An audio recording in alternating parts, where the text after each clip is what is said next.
Dear viewers, today we discuss about some NIBOSH International General Certification and NIBOSH IGC1 Element 2 how Health and Safety Management System work. Health and Safety Management System किस तरह work करता है and what they look like और Health and Safety Management System किस तरह का लगता है। इसमें हम इसके लर्निंग ऑब्जेक्टिव्स कौन कौन से होंगे, इसके हमारे लर्निंग ऑब्जेक्टिव कौन से हैं, ये ओवरव्यू देगा हमें element of an occupational health and safety management system का and benefits of having certified system. किसी भी इदारे किसी भी इंडस्ट्री में एक सर्टिफाइड सिस्टम होने के कौन कौन से बेनिफिट्स हो सकते हैं ये बताएंगे हम, और डिस्कस करेंगे इंग्रेडिएंट्स के occupational health and safety management system के कौन कौन से इंग्रेडिएंट्स होते हैं और जो कि इसको इफ़ेक्टिव बनाते हैं।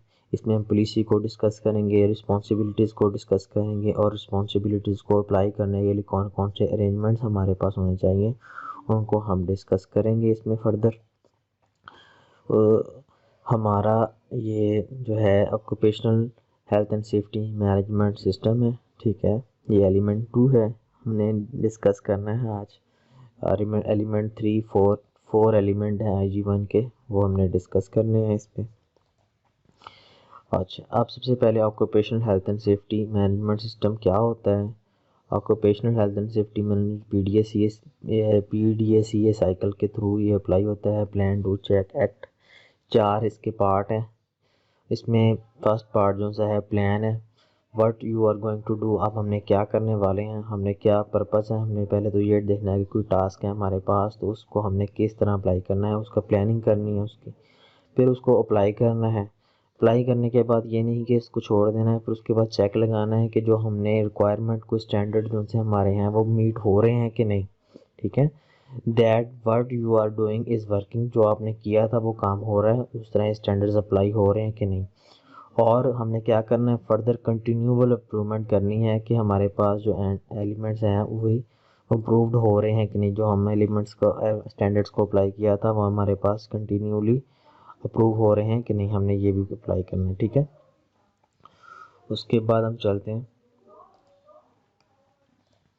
नेक्स्ट, हमारा जो सा है वो हमें ILO OSH 2001 के जो सा है हमारी जो से मैनेजमेंट सिस्टम है occupational health and safety management system, उसकी पॉलिसी, उसकी organising, planning and implementation, evaluation और एक्शन फॉर इम्प्रूवमेंट, ये हमारे पास 5 एलिमेंट है ILO OSH occupational health and safety management system के, जो ये हमारे पास लिंक करते हैं। पॉलिसी जो सी है हमारे पास लिंक करती है ऑर्गेनाइजेशन के साथ, पॉलिसी हमारी लिंक करती है प्लानिंग एंड इम्प्लीमेंटेशन के साथ, पॉलिसी हमारी लिंक करती है एवेल्युएशन के साथ। जो पॉलिसी हमारा है ये मेन पार्ट होता है, ठीक है, ये हमारी जो पॉलिसी होती है ये बहुत ज़्यादा मैटर करती है, इसलिए इम्प्लीमेंटेशन फेज़ में, एवेल्युएशन फेज़ में, एक्टिंग फॉर इम्प्रूवमेंट में पॉलिसी हमारी बहुत ज़्यादा मैटर करती है, ठीक है।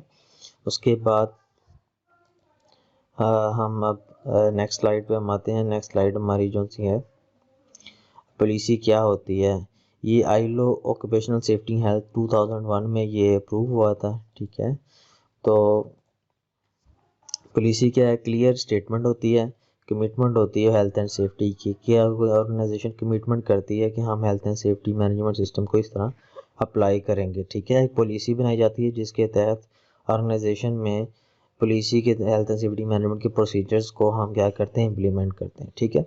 ऑर्गेनाइजेशन फेज़ में क्या होता है, ऑर्गेनाइजेशन फेज़ में रोल्स एंड रिस्पॉन्सिबिलिटीज़ और डिफरेंट जो से हैं पर्सनस को अलाउ किया जाता है कि हम आपके रोल्स ये हैं, रिस्पॉन्सिबिलिटी ये है health and safety management system को मैनेज करने के लिए। ये हमारी जो ऑर्गेनाइजिंग फेज़ होता है ये ऑल लेवल्स पे होता है, छोटे से छोटा वर्कर जो सा है वो भी हेल्थ एंड सेफ्टी किस तरह मैनेज करेगा, हेल्थ एंड सेफ्टी ऑफिसर किस तरह मैनेज करेगा, हर एक पर्सन जो सा है किसी ऑर्गेनाइजेशन में वो क्या करता है, पॉलिसी को ऑर्गेनाइज करने में रोल्स एंड रिस्पॉन्सिबिलिटी उसको असाइन होती हैं, ठीक है। और जो डिटेल्ड अरेंजमेंट किया जाता है मैनेज करने का हेल्थ एंड सेफ्टी, ये प्लानिंग एंड इम्प्लीमेंटेशन फेज़ में आता है कि पहले तो हमने रोल साइन कर दिया, ऑर्गेनाइज कर दिया कि फलां बंदे ने ये काम करना है, लेकिन हर एक बंदे ने क्या काम करना है उनका डिटेल्ड अरेंजमेंट जो उनसे हैं प्लानिंग एंड इम्प्लीमेंटेशन फेज़ में आते हैं। फिर रिस्क असेसमेंट की जाती है, ठीक है, रिस्क असेसमेंट के बाद नेक्स्ट आते हैं कि एवेलुएशन जो सी है, एवेलुएशन किस तरह की जाती है, उसमें मेथड्स और टू मॉनिटर कौन कौन से तरीक़ाकार हम अपनाएंगे मेथड्स इम्प्लीमेंट करने के, और रिव्यू करते हैं 3 महीने बाद, 2 महीने बाद, मंथली वीकली रिव्यू करते हैं। अरेंजमेंट जो हमने किए थे उनकी एवेलुएशन की जाती है। फिर ऑडिटिंग की जाती है। मैंने बताया था आपको कि 2 तरह की ऑडिटिंग होती है, एक्सटर्नल ऑडिट जो सा थर्ड पार्टी करती है आउट ऑफ द ऑर्गेनाइजेशन, और इंटरनल ऑडिट जो सा है इंटरनल, कोई अपनी कंपनी का बंदा जो सा है HSE मैनेजर या जो HSE ऑडिटर हमें वो ऑडिट करके देता है। ये क्या होता है, इंडिपेंडेंट होता है। इस पर किसी का मतलब कि इंडिपेंडेंट होता है, कोई किसी भी असर रसूख नहीं होता, किसी का क्रिटिकल होता है, ठीक है, और सिस्टमेटिक होता है, रिव्यू करते हैं मैनेजमेंट सिस्टम को, और ये एक सिस्टमेटिक होता है, ठीक है। और अगर तो एक्सटर्नल ऑडिट किया जाए तो वो ज़्यादा बेहतर होता है बजाय के इंटरनल ऑडिट से, ठीक है। और इसमें एक्शन फॉर इम्प्रूवमेंट कौन कौन से होते हैं, करेक्ट इश्यूज़ को फाउंड करना और उनको रिव्यू करना। हम देखते हैं कि हमारे पास कौन कौन से एरियाज़ हैं जो लैग कर रहे हैं, उनको हम क्या करते हैं, फर्दर इम्प्रूवमेंट करते हैं उनकी, ठीक है। और उसके बाद हम सेफ मैनेजमेंट सिस्टम को डेवलप करते हैं। ओवरनाइट नहीं होता, ओवर टाइम होता है, मतलब कि हम 3-4 टाइम्स हम क्या करेंगे, occupational health and safety management system को अप्लाई करेंगे और उससे कंटिन्यूअल इम्प्रूवमेंट हमारी आएगी, ठीक है। ये एवेलुएशन है, ठीक है। तो हमने ये पढ़ा है, इसमें पॉलिसी क्या होती है, ये ऑक्यूपेशनल ILO के इंटरनेशनल लेबर ऑर्गेनाइजेशन उनसी है occupational health and safety management system, उसकी पॉलिसी क्या होती है हमने ये पढ़ा, ठीक है। पॉलिसी के बाद हमने ऑर्गेनाइजिंग किस तरह करते हैं, रोल एंड रिस्पॉन्सिबिलिटीज़ को, प्लानिंग एंड इम्प्लीमेंटेशन फेज पढ़ा है हमने, ठीक है। उसके बाद हमने पढ़ा है वैल्यूएशन किस तरह की जाती है, ठीक है। ILO OSH 2001 ILO occupational health safety management की वैल्यूएशन, ऑडिट किस तरह किया जाता है, इम्प्रूवमेंट किस तरह की जाती है, और कंटिन्यूअल इम्प्रूवमेंट किस तरह की जाती है, ठीक है।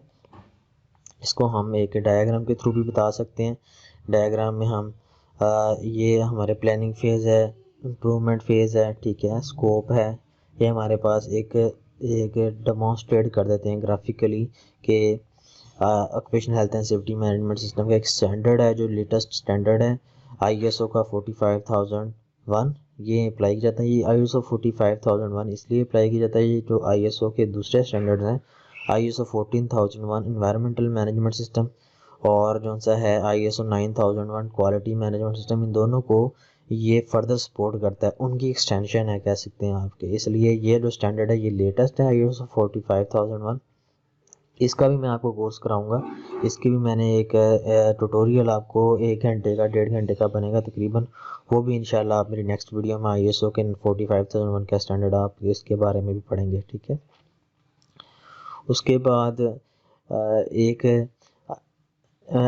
एक्सरसाइज है कि की एलिमेंट्स कौन से हैं ILO OSH health and safety management system, इसके हमने की एलिमेंट्स कौन कौन से हैं ये बताने हैं। ये तो फर्दर हमने अभी डिस्कस किए हैं, ठीक है। एलिमेंट्स आपको दोबारा बताते हैं, पॉलिसी एक एलिमेंट है, ठीक है, ऑर्गेनाइजेशन एक एलिमेंट है, प्लानिंग एंड इम्प्लीमेंटेशन एक है इसका एलिमेंट, उसके बाद वैल्यूएशन है, ऑडिट है, एक्शन फॉर इम्प्रूवमेंट है, कंटिन्यूअल इम्प्रूवमेंट है, ठीक है, ये चीज़ें आती हैं इसमें। उसके बाद हम चलते हैं मेन हमारा जो सा डिस्कस होना है पॉइंट, उसमें हम देखते हैं एन इम्प्रूवमेंट ऑफ डॉक्यूमेंट। अब के इम्पोर्टेंट डॉक्यूमेंट कौन कौन से होते हैं। The foundation stone for good health and safety management system is organisation. अब कोई भी हमारा health and safety management system को अप्लाई करने के लिए सबसे जो मेन चीज़ है वो हमारी ऑर्गेनाइजेशन है, ठीक है। ये सेट करती है एम्स को, हमारी कंपनी के जो एम्स हैं और ऑब्जेक्टिव जो उनसे हैं वो सेट करती है, ठीक है।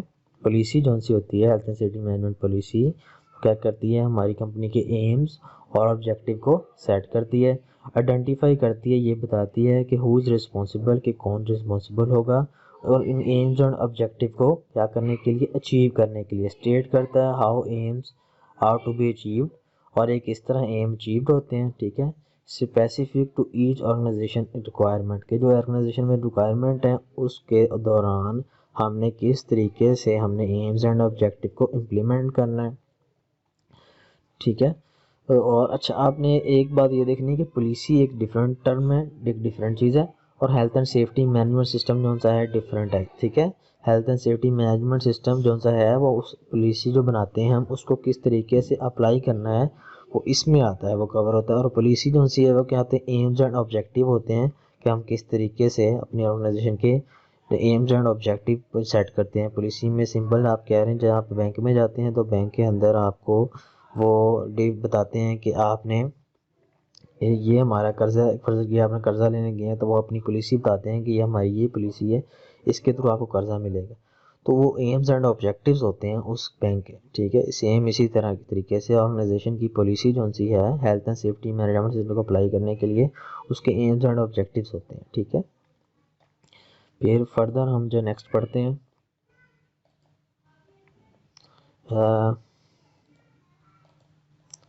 ILO की रिकमेंडेशन है हमारे पास। ILO का आर्टिकल 14 है जो सा है रिकमेंडेशन R164 कहती है requires employees to set down in writing policy, employees को जो पॉलिसी राइट करने में, ठीक है, and arrangement for health and safety management system में, ठीक है, where circumstances warrant it in already understood language और मीडियम, ठीक है। और जो सी हमारी जो सी पॉलिसी बनाई जाए वो ऑलरेडी अंडरस्टैंड हो वर्कर्स को, ठीक है, उनके लैंग्वेज में, उनके मीडियम में, ठीक है। ये हमारा स्टैंडर्ड्स और गाइडेंस है। रिकमेंडेशन R164 ये भी बताती है कि जो सी हमारी पॉलिसी हो वो उस सर्कमस्टांसेस में अप्लाई करने के लिए जो सा है वो एनवायरनमेंट के लिए सूटेबल हो, और जो सा लैंग्वेज और मीडियम हो उस पॉलिसी का वो रेडली अंडरस्टैंड हो वर्कर्स को, आम लोगों को, ठीक है। उसके बाद नेक्स्ट हमारे पास आता है कि पॉलिसी के कौन कौन से पार्ट होते हैं। पॉलिसी के मेनली थ्री हमारे पास पार्ट्स होते हैं। स्टेटमेंट ऑफ इंटेंट होती है कि हम क्या करना चाहते हैं, what is going to be done, कि क्या क्या होना चाहिए, ठीक है। ऑर्गेनाइजेशन होता है कि who is going to be done, और उसे कौन करेगा। और अरेंजमेंट में आता है who they are going to do it, कि कौन इसको करेगा, ठीक है।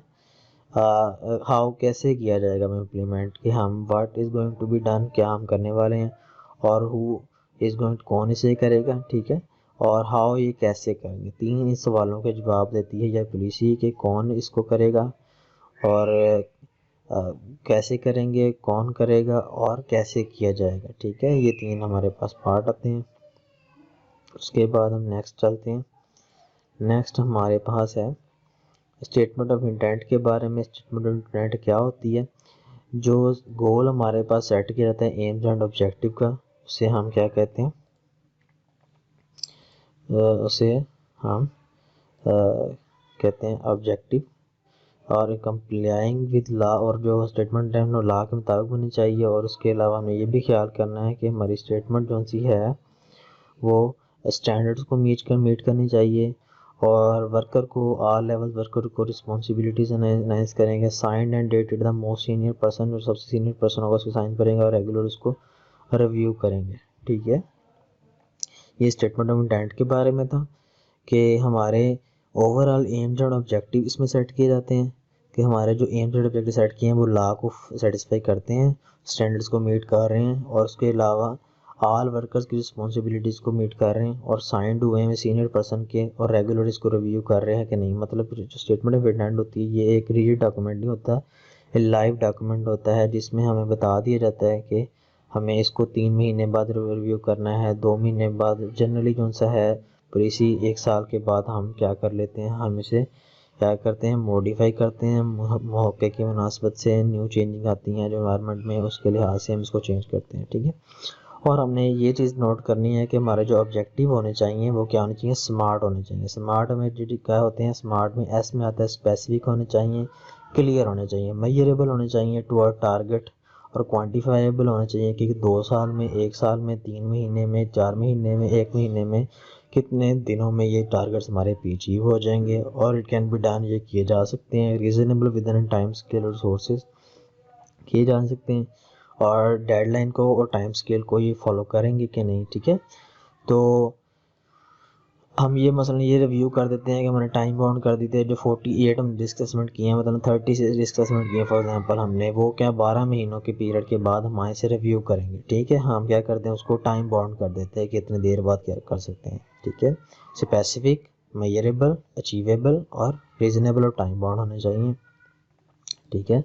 उसके बाद हम नेक्स्ट हम आते हैं कि सेटिंग कौन सा है। हम स्मार्ट ऑब्जेक्टिव के स्मार्ट ऑब्जेक्टिव को करते वक्त क्या होना चाहिए, it will be important to consider who is going to set the objective, के ऑब्जेक्टिव कौन सेट करने वाला है, how objective will be set at each functional level, और हर लेवल पर कौन सेट करेगा, legal and other requirement, hazard and risk, technological option, financial, operational, business requirement and views of interested parties. ठीक है, ऑब्जेक्टिव कोई भी स्मार्ट ऑब्जेक्टिव को इम्प्लीमेंट करने के लिए इन चीज़ों का हमारे पास इनको देखना, इनको कंसीडर करना बहुत ज़रूरी है कि फाइनेंशियल रिक्वायरमेंट, हैजर्ड और रिस्क, लीगल रिक्वायरमेंट जो सी है, और इंटरेस्टेड पार्टी जो से उसके अंदर स्टेक होल्डर्स हैं, हमारे पास कॉन्ट्रैक्टर है, किसी भी तरीके से जिसने इन्वेस्ट किया हुआ आप कंपनी के अंदर वो इंटरेस्टेड पार्टी होता है, उसका हम चेक करते हैं कि वो उसका व्यू क्या है ऑब्जेक्टिव को सेट करने के लिए, तभी वो जाके सही तरीके से इम्प्लीमेंट होगा। ठीक है, फर्दर हम नेक्स्ट जो सा है ऑर्गेनाइजेशन रोल्स एंड रिस्पॉन्सिबिलिटीज़, वो हम नेक्स्ट अपने लेक्चर में डिस्कस करेंगे। जो ये हमारा लेक्चर जो सा है काफ़ी बड़ा हो गया, तो हम इसको यहाँ से स्टॉप करते हैं। ठीक है, तो हमने जो सी चीज़ें डिस्कस की हैं हमको उनको ओवरव्यू कर लेते हैं कि हमने कौन कौन सी चीज़ें डिस्कस की। इसमें हम जो सा है PDCA cycle, plan to check act, ये हमने डिस्कस किया। Occupational health and safety management system का साइकिल डिस्कस किया हमने। उसके बाद हमने ये ILO ओश के occupational health and safety management system को ऑडिट के साथ लिंक किया है कि और पॉलिसी के साथ लिंक किया है, पॉलिसी किस तरह ऑर्गेनाइजेशन प्लानिंग, इम्प्लीमेंटेशन, एवेल्युएशन के साथ डिस्कस किया है। ठीक है, पॉलिसी क्या होती है, ऑर्गेनाइजेशन क्या होती है, प्लानिंग इम्प्लीमेंटेशन क्या होती है। ठीक है, उसके अलावा हमने डिस्कस किया है किस तरह health and safety management system को बनाया जा सकता है और पॉलिसी को किस तरह बनाया जा सकता है, उसमें डॉक्यूमेंट क्या से हैं, पॉलिसी का जो सा होता है, पॉलिसी किसे कहते हैं। ठीक है, ये डिस्कस किया है हमने। उसके बाद हमने ILO की रिकमेंडेशन R164 थी, ये डिस्कस की है। ठीक है, और occupational health and safety management system policy के 3 पार्ट होते हैं, statement of intent, organisation, arrangement. ठीक है, सिर्फ हमने अब स्टेटमेंट ऑफ इंटेंट पढ़ी है, आगे नेक्स्ट ऑर्गेनाइजेशन पढ़ेंगे। ठीक है, और स्टेटमेंट इंटेंट क्या होती है ये पढ़ा, स्मार्ट ऑब्जेक्टिव क्या होता है ये डिस्कस किया आपने, सेटिंग स्मार्ट ऑब्जेक्टिव। ठीक है, और organisation roles and responsibilities next discuss करेंगे। आपने मेरी अगर वीडियो पसंद आई है तो आपने मेरे चैनल को सब्सक्राइब करना है।